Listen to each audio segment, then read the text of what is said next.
Greetings everyone. Here are the main highlights in today's video. A lightning raid. Ukrainian special forces recaptured a key stronghold. Dozens of enemy soldiers surrendered. The battlefield was ablaze with fire. High-tech equipment was wiped out in a devastating ambush. The terrifying ambush at Kupyansk broke the enemy's advance. Equipment was destroyed in the blink of an eye. An aerial monster emerged. Ukraine deployed a new generation of super cable bombs. Countdown to battle. The Hornet launched a surgical strike, choking off the supply lifeline in an instant. The historic retreat. Crowds of people pouring out of Crimea. The impregnable fortress fell into panic, a blow that turned the tide. Moscow and St. Petersburg are actually the places the Kremlin fears the most. Welcome to the War Commentaries Analysis Program. Before we get into the details, we hope you can take a few seconds to like the video and subscribe to the channel to support the team. Thank you to our audience. In a lightning raid, Ukrainian special forces recaptured a key stronghold, causing dozens of enemy soldiers to surrender. Ladies and gentlemen, the eastern battlefield has once again witnessed violent upheavals. Every inch of land here is valued not only with blood and sweat, but also with the strategic calculations of both sides. In the Donetsk region, a military link that seemed to have been stuck in a prolonged deadlock has just witnessed a decisive turning point. The 3rd Special Forces Regiment of the Ukrainian Special Operations Forces, in close coordination with elite psychological operations units, launched a surprise joint raid in the direction of Alexandrivka. The result of this lightning attack was the complete recapture of the key settlements of Andriivka and Klikchivka, an area once known as Iskra, simultaneously shaking the enemy's frontline defensive posture. Before this counter-offensive operation, Russian forces had spent much time and manpower implementing a step-by-step infiltration tactic, splitting into small infantry assault units to penetrate deep and establish fortified positions. However, that patient war of attrition collapsed in the face of a well-organized and fierce ground assault by Ukrainian special forces. Under overwhelming firepower and direct psychological attacks, 30 Russian defenders were forced to lay down their arms and surrender unconditionally to save their lives, while the remaining stubborn resistance pockets were completely neutralized on the battlefield. The battlefield documentary footage released afterward was not only evidence of field operations, but also reflected the brutality of a comprehensive purge, sweeping away military threats and re-establishing firm control over the area. In the broader context of the conflict, the victory at Andriivka and Klikchivka was not a random event, but a continuation of large-scale operations proactively launched by Ukrainian airborne forces. The persistent offensive campaign, spanning 2 complex combat phases over many months along the Alexandrivka axis, expanded the control area to 745 square kilometers and liberated 26 key settlements. This event once again demonstrates Ukraine's flexible adaptation in the art of warfare, maximizing the strength of elite forces combined with psychological leverage to break the enemy's will to fight, creating significant military shifts in the Donetsk hotspot. The Kharkiv hotspot flares up, high-tech equipment wiped out in a devastating ambush. Looking north to the Kharkiv battlefield, the high-tech combat picture reveals the harsh rules of modern warfare, where even the smallest movement can be exposed and destroyed in an instant. In this tense combat environment, elite units of the Ukrainian border guard have continuously launched precision target hunting operations against key Russian military positions. Instead of widespread infantry clashes, the spearhead of the attack is shaped by surgical strikes aimed directly at convoys of mechanized vehicles, unmanned ground combat robots, and especially advanced electronic warfare complexes, assets considered the protective shield and invisible eyes on the battlefield. The nature of the confrontation in Kharkiv is gradually transforming into a war of strangling supply chains and neutralizing the enemy's technological capabilities. According to combat reports, alongside hunting for mobile equipment, border defense forces also focus on systematically identifying and destroying weapon caches, equipment depots, and makeshift ammunition transfer stations, the lifeblood of Russian advances. The entire combat process operates as a closed chain from reconnaissance, target detection, coordinate analysis until launching precise and destructive firepower strikes. Battlefield documentary footage capturing each phase of the operation not only demonstrates the effectiveness of the rapid target elimination process, but also reflects a clear strategic reality. The Ukrainian military is proactively increasing both the scale and frequency of precision raids along the entire front line, turning the enemy's defensive depth into constantly threatened coordinates. The terrifying ambush at Kupyansk broke the spearhead of the offensive. Equipment was destroyed in an instant. Along the fiery length of the Kupyansk front, the battlefield continued to escalate to extreme tension as logistics lines and ground mobility became top targets for elimination.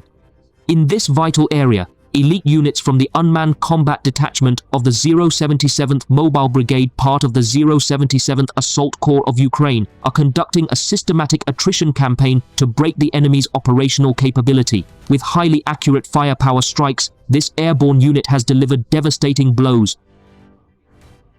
destroying and disabling a total of 38 vehicles and combat equipment belonging to Russian forces in just one intense operation.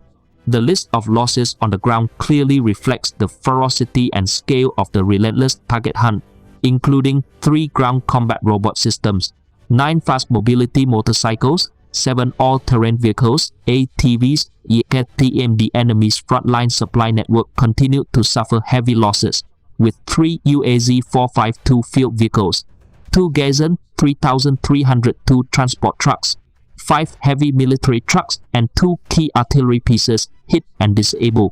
The battlefield footage released afterward not only demonstrates the precision of each attack but also exposes a clear tactical calculation. Ukraine is going all out to choke off supply lines and eliminate the enemy's tactical mobility right in the Kupyansk hotspot. Aerial monsters revealed Ukraine deploys a new generation of guided glide bombs counting down to deployment. Alongside tactical maneuvers on the ground, the military technology race for battlefield dominance is witnessing a breakthrough from Ukraine's defense industry. Amid increasing pressure from airstrikes, Kyiv has officially unveiled its first domestically developed smart glide bomb, named Pavia of Novak. According to Colonel Vladislav Valisin, this high-precision strike weapon has successfully completed all rigorous field testing and is now ordered for direct deployment to combat units. The released test footage not only confirms its technical capabilities but also affirms a new milestone in domestic manufacturing.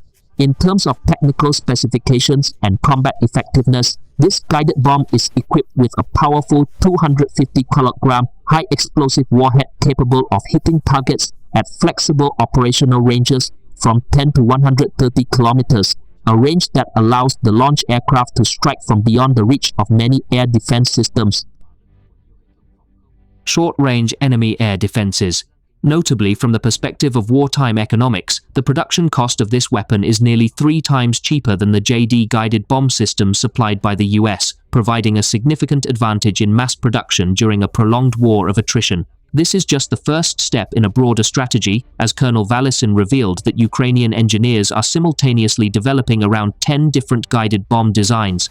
This move reflects a clear strategic vision, gradually reducing dependence on Western supply chains and achieving self-sufficiency in long-range air-delivered firepower to create a balance in deep surgical strikes.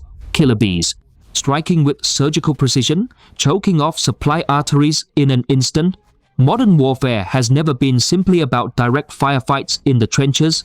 Its very survival depends on the battle to strangle the logistical lifelines that sustain the front lines. As part of a strategic calculation to neutralize the enemy's strength deep behind the front, the Ukrainian military is significantly increasing the frequency and accuracy of its strikes, targeting the transport network and key supply hubs of Russian forces in territories under Russian control. Recently released field footage has captured a fierce coordinated operation where rear logistics facilities were devastated by the firepower of the Hornet medium-range drone, a relatively new combat capability just added to Ukraine's battlefield arsenal for precision medium-range strikes. Behind this calculated attack is Ukraine's 422nd Independent Unmanned Systems Regiment, a unit directly turning the asymmetric battlefield into a blade that breaks the enemy's ability to sustain combat. According to the Operations Command, delivering continuous surgical strikes on key supply routes is the key to isolating the front line, leaving enemy combat units paralyzed and depleted of combat resources. This combat philosophy is summed up in a short but powerful message: no fuel, no ammunition. It means no mobility. When supply lines are cut and supply convoys are destroyed on the move, the entire frontline defense system loses its ability to respond flexibly. Even the most fortified defensive groups gradually become passive positions in the brutal spiral of attrition warfare.